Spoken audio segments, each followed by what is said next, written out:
Friends, मेरा नाम है कल्पना शुक्ला और मैं स्वागत करती हूँ आप सभी का नेरी स्टडी में।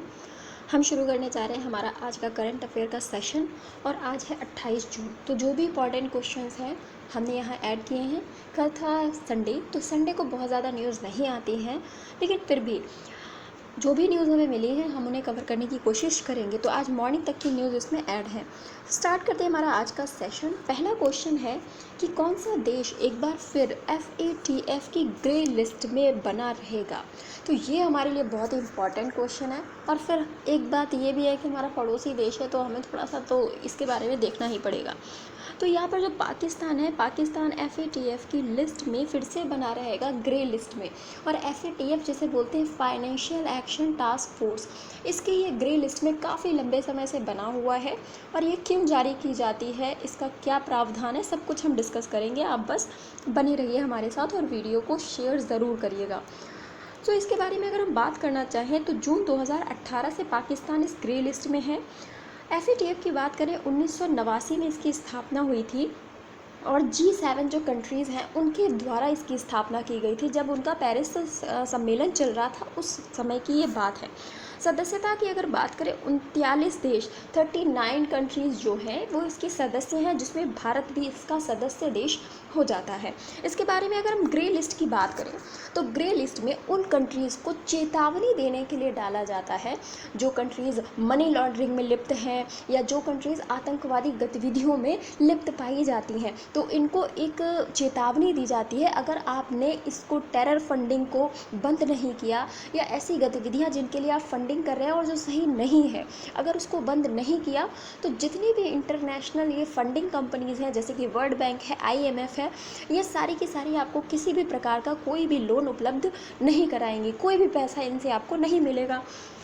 तो ग्रे लिस्ट में इन कंट्रीज़ को डाला जाता है और जब ये कंट्रीज़ नहीं सुधरती हैं तब इन्हें उठा करके ब्लैक लिस्ट कर दिया जाता है। इसके बाद इनको किसी भी प्रकार की कोई भी अंतर्राष्ट्रीय स्तर पर कार्य करने वाली जो भी ऋण कंपनियां हैं या फिर संस्थाएं हैं वो इन्हें लोन नहीं देती, कोई भी पैसा इन्हें नहीं देती हैं। तो फिलहाल ग्रे लिस्ट में अगर देखा जाए 19 देश शामिल हैं। हाल ही में इसमें म्यांमार को भी डाला गया था क्योंकि म्यांमार में भी मनी लॉन्ड्रिंग जैसे मामले देखने को हमारे सामने आए। भ्रष्टाचार में लिप्त आंग सान सू की को पाया गया। तो बहुत सारी की सारी चीज़ें यहाँ पे चल रही थी। तो फिलहाल म्यांमार को भी ग्रे लिस्ट में डाल दिया गया है। और ब्लैक लिस्ट में है ईरान और उत्तर कोरिया। इनको आपको याद रखना है कि उत्तर कोरिया और ईरान जो है वो ब्लैक लिस्ट कंट्रीज़ हैं। मतलब कि ये कंट्रीज़ जो हैं वो ऐसे कार्यों में अपने पैसे को लगाती हैं जो सही नहीं है, मनी लॉन्ड्रिंग में लिप्त है, टेरर फंडिंग कर रही हैं। इस वजह से इन्हें यहाँ पर ब्लैक लिस्ट किया गया है। और पाकिस्तान फिर अभी कुछ दिनों तक और ये ब्लैक लिस्ट में बना रहेगा क्योंकि अब जो नेक्स्ट मीटिंग होगी वो अक्टूबर में होगी। पाकिस्तान को कुल 27 पॉइंट्स दिए गए थे जिन पर इसे वर्क करना था। तो इसने 26 को तो कंप्लीट कर लिया है, पर एक को इसने कंप्लीट नहीं किया है क्योंकि इसके यहाँ जो बड़े बड़े आतंकवादी हैं, मसूद अजहर जिनका नाम है और भी एक दो हैं, तो इन पर ये बैन नहीं लगा पाया है। जो कि UN ने भी इन आतंकवादियों को आतंकवादी घोषित कर दिया, लेकिन उसके बाद भी पाकिस्तान इनके खिलाफ कोई एक्शन नहीं ले पा रहा है। तो इसीलिए पाकिस्तान इस लिस्ट से भी बाहर नहीं आ पा रहा है। तो यहाँ पर ये सारी की सारी बातें आपको FATF के बारे में याद रखनी है। चलते हैं हमारे अगले क्वेश्चन की तरफ। FATF financial action task force. Next question है, केंद्रीय सरकार के स्मार्ट सिटी मिशन के तहत प्रदेश में 10 स्मार्ट शहरों में परियोजनाओं को बेहतरीन तरीके से लागू करने के लिए कौन से राज्य को देश में पहला स्थान मिला है। तो हाल ही में एक स्मार्ट सिटीज़ ये मिशन लॉन्च किया गया था जिसके तहत सभी राज्यों को अपने कोई 10 ऐसे शहर होंगे जिनमें सभी को परियोजनाओं को या जो भी विकासात्मक कार्य है उनको बहुत बेहतर ढंग से करना होगा। तो इसमें जो टॉप पर राज्य पहुंचा है वो है हमारा अपना उत्तर प्रदेश। जो भी उत्तर प्रदेश से बिलोंग करते हैं उनके लिए ये क्वेश्चन बहुत ही इम्पॉर्टेंट बन जाता है क्योंकि स्मार्ट सिटीज़ इंडेक्स में जिस राज्य ने टॉप किया है अपने यहाँ परियोजनाओं को लागू करने में वो है उत्तर प्रदेश। तो उत्तर प्रदेश यहाँ पर टॉप पर है। यहाँ पर लखनऊ, वाराणसी जैसे शहरों को शामिल किया गया था। तो आपको इसके बारे में याद रखना है। इंडिया स्मार्ट सिटीज़ कॉन्टेस्ट में यूपी को पहला, मध्य प्रदेश को दूसरा और तमिलनाडु को तीसरा स्थान मिला है। तो यहाँ पर यूपी फर्स्ट है, मध्य प्रदेश सेकंड है और तमिलनाडु यहाँ पर तीसरे स्थान पर हो जाता है। नेक्स्ट क्वेश्चन है, किस नौसेना जहाज को अफ्रीका और यूरोप में मित्रवत नौसेना के साथ संयुक्त अभ्यास में भाग लेने के लिए तैनात किया गया है? तो यहाँ पर एक अभ्यास होने जा रहा है और इस अभ्यास में अफ्रीका और यूरोप में जो भी मित्रवत नौसेनाएं हैं हमारे देशों के साथ में, तो इनके साथ में एक संयुक्त अभ्यास होने जा रहा है, जिसके लिए इस INS को यहाँ पर तैनात किया गया है। तो इसका नाम है INS तबार। इस समय बहुत चर्चा में है INS तबार। इसके बारे में थोड़ा सा जान लेते हैं।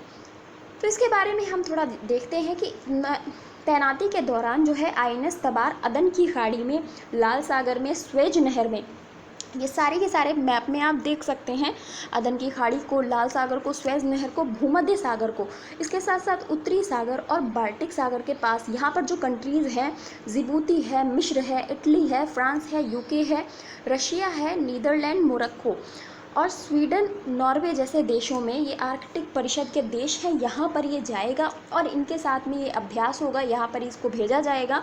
देशों की मेज़बान नौसेनाओं के साथ यहाँ पर पासेक्स के अलावा जहाज को रॉयल नेवी के साथ में पूर्व कोंकण, फ्रांसीसी नौसेना के साथ में पूर्व वरुण और रूसी संघ की नौसेना के साथ में पूर्व इंद्र जैसे द्विपक्षीय अभ्यासों में भी यहाँ पर इसे भाग लेना है। तो INS तबर को कहाँ कहाँ पर भाग लेना है और कौन कौन से क्षेत्रों में इसे भेजा जाएगा, इन पॉइंट्स को आप याद रखिएगा, क्योंकि अगर क्वेश्चन कथन वाला बना तो फिर इस तरीके की बातों को वहाँ पर ऐड किया जा सकता है।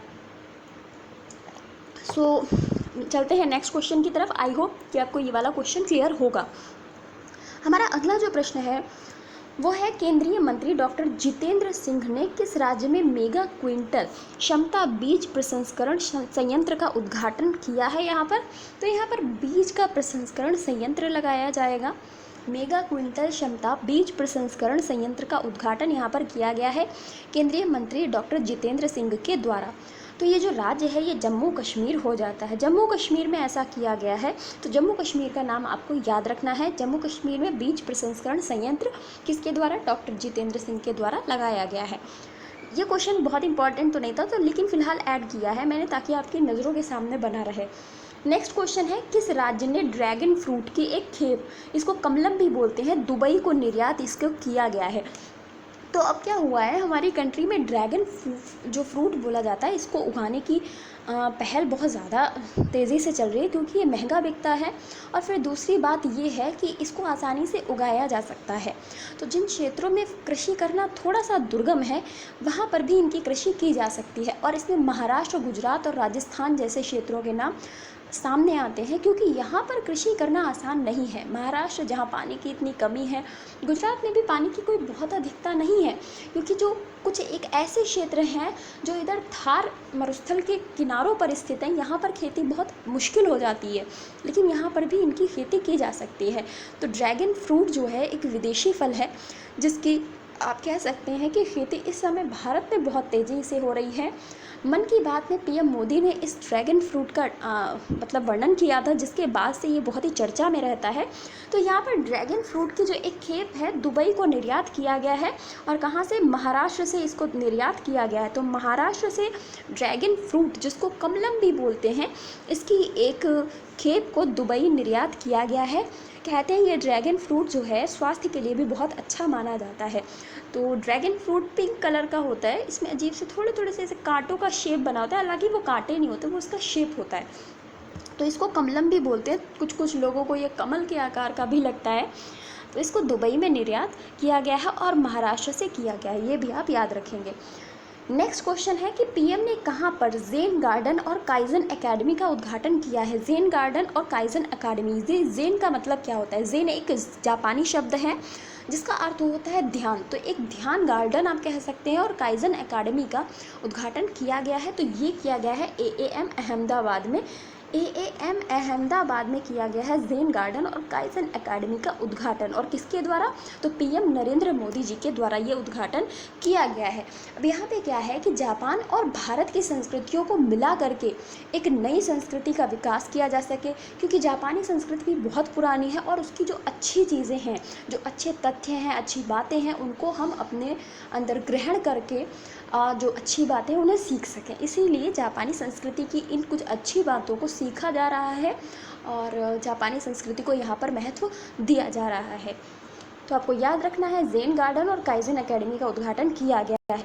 PM मोदी ने कल मन की बात भी किया, क्योंकि कल था संडे, तो कल मन की बात का सेशन भी हुआ है, उससे मुझे देखना पड़ेगा। अगर कुछ इम्पॉर्टेंट वहाँ से कुछ ऐसा डिस्कस उन्होंने किया होगा जो कुछ नया है, तो आपको उसके बारे में भी ज़रूर बताऊँगी। नेक्स्ट चलते हैं, भारत की कौन सी कंपनी ऊर्जा पर संयुक्त राष्ट्र उच्च स्तरीय वार्ता के हिस्से के रूप में अपने ऊर्जा कॉम्पैक्ट लक्ष्यों को घोषित करने वाली भारत की पहली ऊर्जा कंपनी बन गई है? तो ये ऐसी पहली ऊर्जा कंपनी बन गई है जिसने अपने कुछ कॉम्पैक्ट लक्ष्य रखे थे और उनको इसने घोषित किया है, और ये भारत की पहली ऐसी कंपनी बन गई है जिसने अपने एक अलग ही लक्ष्य रखे हैं ऊर्जा के क्षेत्र में, और ये ऊर्जा की कंपनी है। तो इसने ये कंपनी तो पहली बात हो जाती है NTPC, बहुत ही फेमस कंपनी रहती है NTPC, और इसने अपने कुछ लक्ष्य रखे हैं। आपके लिए आज का पहला प्रश्न, NTPC की स्थापना कब हुई थी और NTPC के अध्यक्ष वर्तमान में कौन है? NTPC की स्थापना कब हुई थी और वर्तमान में NTPC के अध्यक्ष कौन हो जाते हैं? तो फिलहाल भारत की पहली ऊर्जा कंपनी जो बन गई है जिसने अपने लिए एक अलग कॉम्पैक्ट लक्ष्य रखे हैं, तो वो हो जाती है NTPC। अब इसने क्या लक्ष्य रखे हैं उनके बारे में भी हम डिस्कस कर लेते हैं। तो NTPC ने 2032 तक 60 गीगावाट अक्षय ऊर्जा क्षमता स्थापित करने का लक्ष्य रखा है, कि हम अपनी जो क्षमता है उसको 60 गीगावाट ले जाएंगे और वो भी अक्षय ऊर्जा स्थापित करेंगे। भारत का सबसे बड़ा बिजली उत्पादक भी 2032 तक शुद्ध ऊर्जा तीव्रता में 10% की कमी का लक्ष्य रखता है। तो यहाँ पर ये बहुत बड़ी बात है कि इन्होंने 2032 तक 60 गीगावाट अक्षय ऊर्जा क्षमता स्थापित करने का लक्ष्य रखा है, जो कि जब भारत जैसे देश के लिए बहुत ही बड़ा लक्ष्य है, और जब इसे कंप्लीट कर लिया जाएगा तो अक्षय ऊर्जा की ओर हमारा एक अग्रसर कदम बढ़ेगा। तो आपको याद रखना है NTPC ने ये किया है। नेक्स्ट क्वेश्चन है कि प्रवर्तन निदेशालय द्वारा कितने करोड़ रुपए की परिसंपत्तियों का बैंकों के लिए हस्तांतरण किया गया है? ये क्वेश्चन मैं आपको थोड़ा सा समझाना चाहती हूँ कि यहाँ पर प्रदर्शन निदेशालय वो होता है जो कि ऐसी संपत्तियों को जब्त कर लेता है जो लोग बैंक्स को अपना पैसा नहीं चुका पाते। तो यहाँ पर आप समझिए कि यहाँ बात हो रही है विजय माल्या, मेहुल चौकसी और नीरव मोदी के बारे में, क्योंकि ये लोग बैंक से पैसा लेकर के, लोन लेकर के भाग गए। उसके बाद क्या हुआ कि जो पैसा इन्होंने लोन लिया है वो तो बैंक के पास से चला गया ना, तो जब पैसा बैंक के पास चला गया तो उसको किसी ना किसी रूप में तो भरपाई करनी ही पड़ती है। तो इसके लिए आपको थोड़ा सा इकोनॉमिकली पढ़ना पड़ेगा, क्योंकि इसमें बहुत सारे कॉन्सेप्ट्स होते हैं। कितना पैसा किसे दिया जाएगा, जब्त करने के बाद सरकार को भी थोड़ा पैसा दिया जाता है, जिन लोगों का पैसा डूबा है उन्हें भी पैसा दिया जाता है। तो ऐसे क्रमवार यहाँ पर बांटा जाता है पैसा। तो यहाँ पर इनकी जो संपत्तियाँ पड़ी हुई थी उन संपत्तियों में आप समझिए पेंटिंग्स तक को ऐड किया गया है। बैंक के अकाउंट में जितना पैसा था वो भी यहाँ पर ले लिया गया, जो भी इनके होटल्स वगैरह थे उनको भी जब्त कर लिया गया। तो यहाँ पर बैंकों को जो हस्तांतरण किया गया है वो है 8,441.50 करोड़ रुपए जो हैं बैंकों को हस्तांतरित किए गए हैं, क्योंकि पैसा तो एटलीस्ट बैंक से ही लोन के रूप में लिया था। तो प्रवर्तन निदेशालय ने इतना पैसा यहाँ पर दे दिया है, जबकि इनके ऊपर जो कर्ज बन रहा है वो बन रहा है 22,582.83 करोड़ का। तो ये पैसा आप ध्यान रखिएगा, ये पैसा इनसे लेना है और किसी ना किसी रूप में सरकार इनसे ये पैसा निकलवा ही लेगी। जबकि विजय माल्या कह रहे हैं कि इससे जितना मैंने लिया था उससे ज़्यादा सरकार मेरा जब्त कर चुकी है, फिर भी सरकार अभी पीछे नहीं हट रही है। तो इतना आसान नहीं है भारत का पैसा लेके भाग जाना। अगर हम प्रवर्तन निदेशालय के गठन की बात करें तो 1 मई 1956 को विदेशी मुद्रा विनिमय अधिनियम 1947, जिसे फेरा बोलते हैं, इसकी धारा 47 के तहत विनिमय नियंत्रण कानूनों के उल्लंघन से निपटने के लिए आर्थिक मामलों के विकास के रूप में एक प्रवर्तन इकाई के रूप में इसका गठन किया गया था। तो यहाँ पर ध्यान दीजिए, जो भी विनिमय से संबंधित कानून हैं उनको बनाने के लिए, उन पर नियंत्रण रखने के लिए, उनको निपटाने के लिए यहाँ पर इसका गठन किया गया था। और वर्ष 1947 में इस इकाई का नाम बदलकर प्रवर्तन निदेशालय कर दिया गया था। तो पहले इसका नाम प्रवर्तन निदेशालय नहीं था, 1957 में, मतलब 1 वर्ष बाद इसका नाम बदला गया। इसके बाद हम आगे देखते हैं कि प्रवर्तन निदेशालय वर्तमान में वित्त मंत्रालय के अधीन राजस्व विभाग का एक भाग है, क्योंकि काम तो इसके पैसे से रिलेटेड है ना, तो वित्त मंत्रालय के अंतर्गत जो राजस्व विभाग आता है उसमें ये काम करता है। और इस संगठन का कार्य 2 विशेष राजकोषीय विधियों, विदेशी मुद्रा प्रबंधन अधिनियम 1999 जिसको फेमा बोलते हैं, और धन शोधन निवारण अधिनियम 2002 जिसको पैमला बोलते हैं, इसके प्रावधानों को प्रवर्तित करना है। जो भी प्रावधान इसमें दिए गए हैं उन पर कार्य करने का जो भी काम है वो प्रवर्तन निदेशालय करता है। तो बहुत ही महत्वपूर्ण प्रश्न है। यहाँ पर आप देखिए कि नीरव मोदी के घर से एम.एफ. हुसैन की पेंटिंग तक निकली है, बहुत बड़ी बड़ी पेंटिंग्स। तो आप इस न्यूज़ को एक बार देखिएगा, कौन कौन सी चीज़ें, बैग तक जब्त किए गए हैं जो ब्रांडेड बैग्स ये लोग यूज़ करते हैं। तो एक एक बैग बहुत महंगा होता है। अगर आप ब्रांडेड बैग, गुची की अगर आप बैट लेने जाएंगे ना, तो गुची की नॉर्मल सी बैट भी 35,000 की आती है। तो बहुत शॉकिंग होता है। हालाँकि फ़िलहाल ये लोग यूज़ करते हैं तो इन लोगों के लिए बहुत बड़ी बात नहीं है। नेक्स्ट क्वेश्चन है, हाल ही में एम्बर ग्रीस चर्चा में रहा है, ये क्या है? एम्बर ग्रीस चर्चा में रहा है, तो ये आपसे पूछा जा रहा है कि ये क्या है। तो ये जो है, ये व्हेल की वॉमिट होती है। अब व्हेल की वॉमिट के बारे में हम चर्चा क्यों कर रहे हैं? व्हेल की उल्टी होती है। ये एक अवशिष्ट पदार्थ है जो स्पर्म व्हेल से निकलता है। अब ये चर्चा में इसलिए है क्योंकि ये पदार्थ बहुत ही महंगा बिकता है। लगभग 1 किलो की जो कीमत है वो है 1 करोड़ रुपए। तो इसीलिए ये चर्चा में है। और यहाँ पर लोग जो हैं, इस पर फ़िलहाल बैन लगाया जा चुका है कि इसकी तस्करी करना अलाउड नहीं है, लेकिन उसके बाद भी लोग इसकी तस्करी करते हैं। तो इसके लिए व्हेल का शिकार किया जा रहा है। और अगर इसी प्रकार से इस एम्बर ग्रीस के लिए व्हेल का शिकार होता रहा तो व्हेल समाप्त हो जाएंगी। तो इसीलिए यहाँ पर इस पर ध्यान दिया जा रहा है और इस पर बैन लगाया जा रहा है। तो एम्बर ग्रीस फ़िलहाल चर्चा में है, आपको इसके बारे में पता होना चाहिए। और ये है हमारा आज का अंतिम प्रश्न। पेरिस में आयोजित तीरंदाजी विश्व कप में, ये पेरिस में एक तीरंदाजी विश्व कप चल रहा था, इसमें तीन स्वर्ण पदक जीतकर किस भारतीय खिलाड़ी ने कीर्तिमान कायम किया है? तो इन्होंने लगातार 3 स्वर्ण पदक जीते हैं और हैट्रिक लगाई है।